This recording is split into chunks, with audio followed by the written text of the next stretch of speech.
Maintenant, il y a d'autres choses aussi autrement plus graves qui sont en train d'être essayées, d'être préinstallées dans l'opinion publique. Et je vais répondre très précisément à Dominique Rizet, hein, le consultant BFM là. Hein.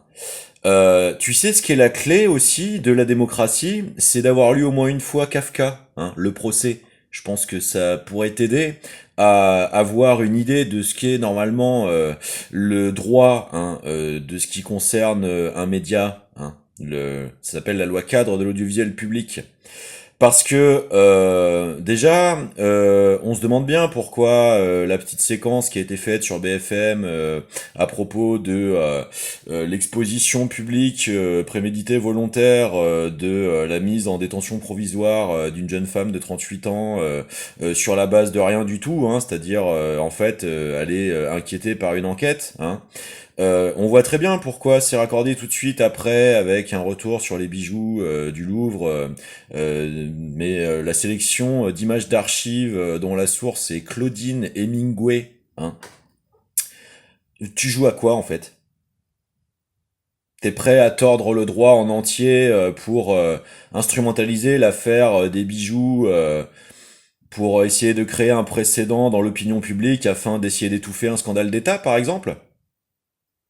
Parce qu'il y en a plein d'autres des pistes qui sont autrement plus préoccupantes aussi. Qu'est-ce que fait monsieur Pierre-Jean Chalençon à essayer d'installer l'apologie des sévices corporels dans une émission de télé à propos de bijoux? On peut savoir? Qu'est-ce que fait BFM TV systématiquement à essayer d'installer hein, le criminologisme sur des affaires où des individus se retrouvent systématiquement déclenchés hein, dans des états psychotiques pour perpétrer des actes de barbarie, exactement comme ce qui a été fait des populations qui ont été instrumentalisées dans toute la crise du Proche-Orient depuis plus d'une décennie. Et pourquoi est-ce que il n'y a plus aucune limite en fait à l'obscénité télévisuelle sur le fait de privilégier en fait la réussite du droit, hein, plutôt que d'installer des métempsychoticisations permanentes en fait dans l'espace audiovisuel public? On peut savoir.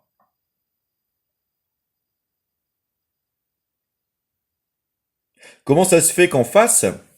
si on doit par exemple contacter les sections de recherche comportementale comme la DSC ou la section Diane parce que beaucoup trop d'éléments sont suspects dans différentes expériences personnelles d'infiltration de la domesticité,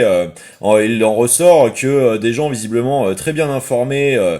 capables de sortir des cartes trois bandes après avoir raconté tout un tas de conneries de participation à des cérémonies de circoncision, etc., se permettent d'essayer sous aucune forme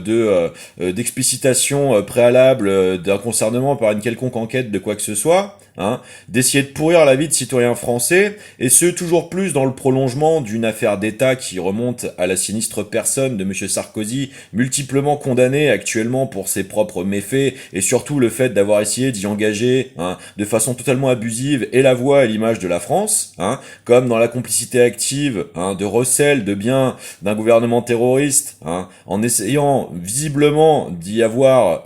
encouragé en fait sa propre compagne de l'époque comme potentielle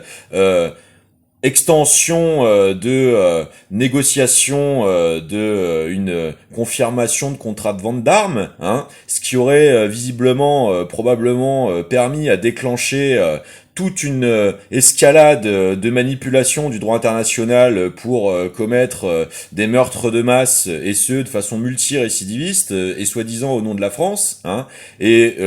comment il tente du coup d'être systématiquement recyclé depuis des décennies, cette espèce de surenchère escaladeuse hein, dans l'organisation par la capture de la médiasphère publique par quelques poignées d'oligarques au détriment des statuts clairs du droit constitutionnel français ainsi que de toutes ces extensions, notamment les lois cadres de l'audiovisuel public, pour continuer d'essayer de néonormativiser le harcèlement des Français et surtout l'inversion accusatoire permanente de leur incrimination permanente, hein, qui ne poursuit qu'une seule géopolitique, celle du netanyahouisme, qui instrumentalise les tensions interethniques et intercommunautaires de façon coloniale, suprémaciste, pour cacher des actes de génocide en 2025 et de crimes contre l'humanité,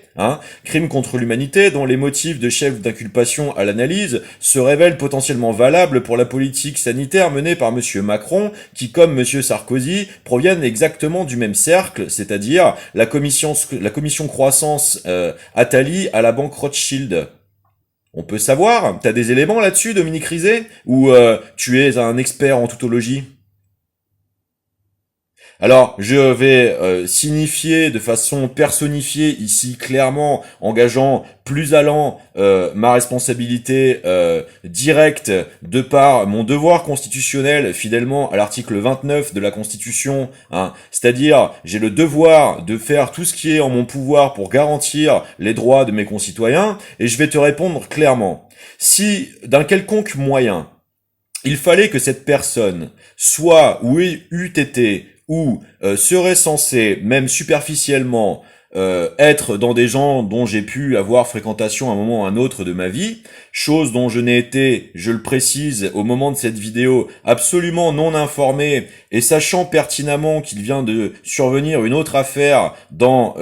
les cellules de détention du dépôt du commissariat situé sous le tribunal de Bobigny,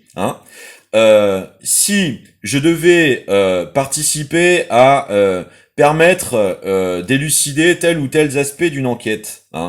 déjà, citoyennement, j'en serais volontaire afin d'essayer de défendre au maximum les droits de tous mes concitoyens le plus possible d'une quelconque erreur judiciaire. Ça, c'est le premier point. Le deuxième point, je n'accepte pas que par de multiples systèmes sans cesse pullulés dans l'espace public soient tentés de préinstaller dans l'opinion et la représentation du réel de l'opinion publique des tentatives systématisées de précapture de ma situation personnelle comme celle de mes proches, et ce de façon exploitationnelle,